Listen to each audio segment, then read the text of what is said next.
Hi and welcome to today's live chapter reading of Surprise Baby for Mr Fischer by Stephanie Harrell, courtesy of Itsy Bitsy Book Bits.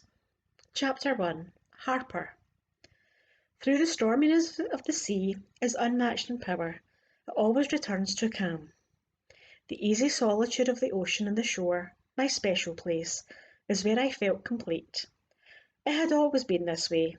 From the moment I learned to swim in the Rangasette Bay, my mother often remarked I was like a mermaid. The tempo of the waves lapping against the sides of my tube helped release the tension in my shoulders.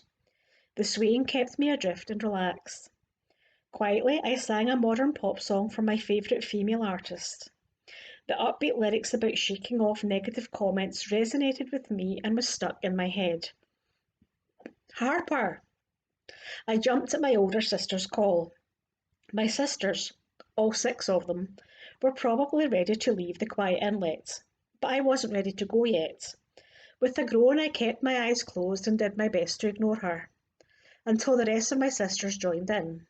With all of them yelling my name, it was much harder to ignore. I sat up and glared in their direction, though I was too far out for them to see my expression. What? Half of them pointed behind me and the other half motioned for me to try and swim in. Fuck, is there a shark swimming towards me? I swallowed past the boulder in my throat and jerked my head in the direction they were pointing. I kept my eyes trained on the water near me and tried to remember anything I learned on TV about fending off a shark. You're supposed to punch them in the nose or go for the eyes, right? I'd never thrown a punch in my life. Oh shit, not a shark. I looked up just in time to see an unseasonably mountainous wave rolling towards me. I'd been so relaxed and unfocused in my surroundings, I hadn't noticed how far I drifted out, or that the rocking of my tube was the ocean indicating its peaceful lull was over. My fingers scrambled to get the small handles on either side of me, but that was a mistake. The wave lifted my tube out from under me. For a brief second, my body was weightless. Then the filmy, curled water tossed me overboard. There was no chance to scream and barely enough time to take a gasping breath before I was dragged under by the wave. My body twisted and tumbled, sending a sharp bolt of terror right through me.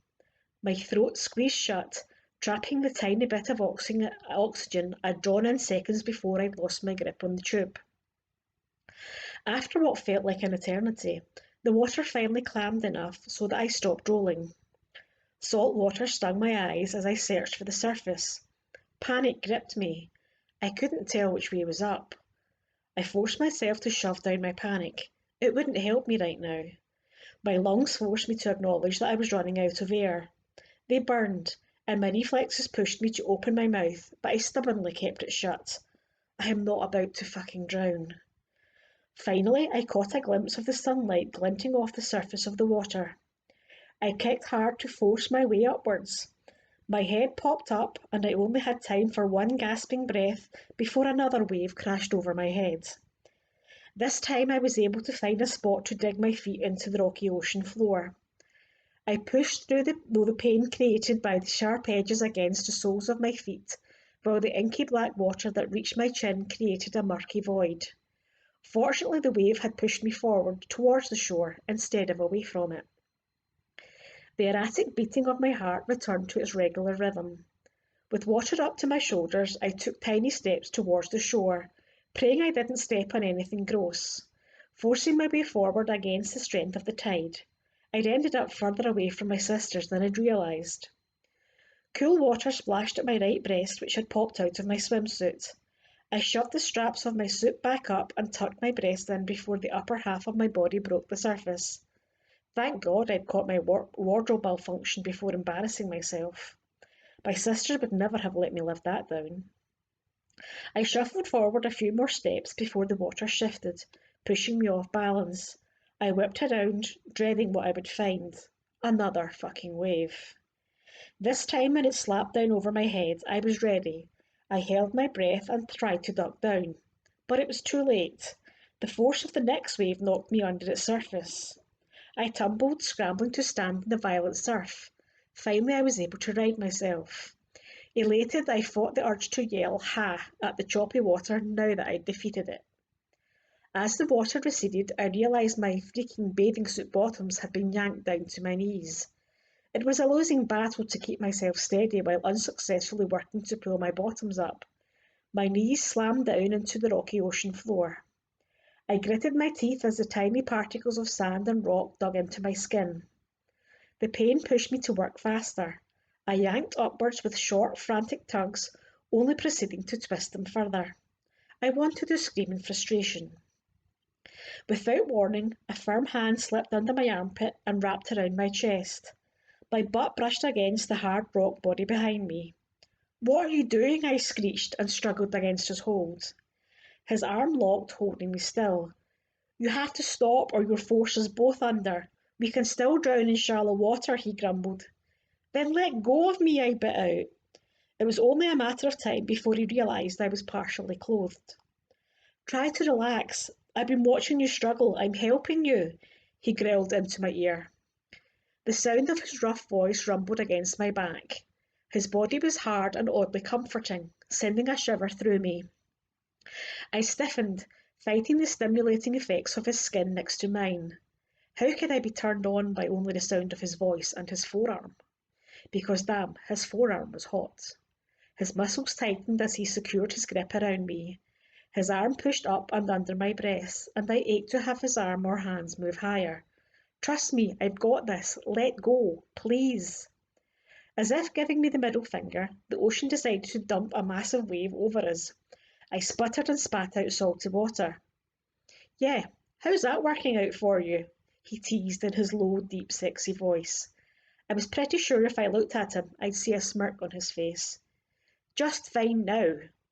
Or not. Crap, my swimsuit was hanging off one of my ankles. I bent at the waist, stretching the tips of my fingers to grab hold of my swimsuit. A sigh puffed out as I missed it. I couldn't lean forward far enough with his arm around me. "What's your problem?" Now he sounded annoyed. "My problem is I don't want your help," I huffed. I lifted my leg a little higher, dipping my top half into the water. Success! I stopped the bathing suit bottom from falling off completely. Now all I had to do was get my other leg through it, and I'd be all set. "Did you hit your head?" he asked. Concern laced each word. As if that's the only reason I could possibly not want his help. Asshole. His long fingers combed through my hair, searching for a reason why I didn't want to be saved, and why I kept dipping into the water. The gentleness of my rescuer's hands on my scalp sent waves of pleasure through my body, making me melt. "No," I sighed, my head dropping back to lay on his shoulder. His arm flexed, causing it to rub against the underside of my breast again. I only had a second to enjoy the feeling before he spun me round to face him. Aviator sunglasses were perched at the end of his nose. They must have slid down when the wave crashed over us. I was impressed he hadn't lost them altogether. Holy hell, his eyes were amazing. One crystal blue and the other a forest green. His beard and moustache were trimmed close to his jaw. I wanted to run my hands up his cheeks, to feel his stubble scrape across my hands, and to see if his pouty lips tasted as good as they looked. My cheeks burned. I'd never had such wild thoughts about someone I'd only just met. It had to be something about him trying to save me, like how people were attracted to men in uniform. His gaze searched mine, probably looking for signs I'd been knocked out while underwater. One large hand cupped my cheek and gently pushed my tangled auburn hair out of my face. I didn't need the reminder that I looked like a drowned rat in front of this insanely gorgeous man. I knocked his hand away. Too much more of that, and I'd swoon. I didn't hit my head. "Well, let me help you up anyway." The gentle ebb and flow of the waves pushed us together and then drew us apart. He pulled me in closer so we were chest to chest. In this position, I felt each one of his chiselled abs as they brushed my stomach. His impressive set of muscles had me wishing I did more sit-ups this past year, instead of binge-watching my favourite TV shows. His hardness was everything I'd fantasised about, an indirect contrast to my soft curves. My nipples brushed against him and I couldn't stop the shudder that ran through my body. I wanted to do it again and barely held myself back. "Are you okay?" He tilted his head, his stare intensifying. There was no way I was about to tell him that with one bit of light contact I was already turned on. No, just cold, I lied. Okay, well let's get you up to the beach so you can warm up. He kept his arm around me and reached under my leg. I struggled a second later, realising his intention. Shit, he was going to try and carry me. His arm brushed my bare ass. He froze the moment he realised he was touching me, sans clothes. I groaned. He was trying to save me, and here I was giving him the starring role in my erotic fantasy, imagining what his touch would feel like if he shifted it down and over my aching core. I wish my body would behave itself. He cleared his throat. I had no idea your bathing suit was. I'm going to guess you don't typically grope naked strangers, I asked. Laughter bubbled out of me over this ridiculous situation. The shocked look on his face let me know my pining was one-sided. His lack of interest in me helped to shake my lust-filled thoughts from my mind. He let go of me as though I'd burned him. I didn't. I thought you were drowning. I wasn't trying to, he said in a strangled voice. Could this get any more embarrassing? He narrowed his eyes. Why didn't you say something? You're the one that just grabbed my bare ass. I didn't exactly tell you to do that. You didn't exactly do much to stop me either, he retorted. He had me there. What could I say? This was more action than I'd had in the last 6 months. My eyes started to the beach, not that far away, where my sisters waited for us on the sand, waving for us to come in. Look, I didn't ask for your help. I was a little busy trying not to drown when you came charging over here and refused to listen to me. This is so not my fault, jerk. I leaned away from him.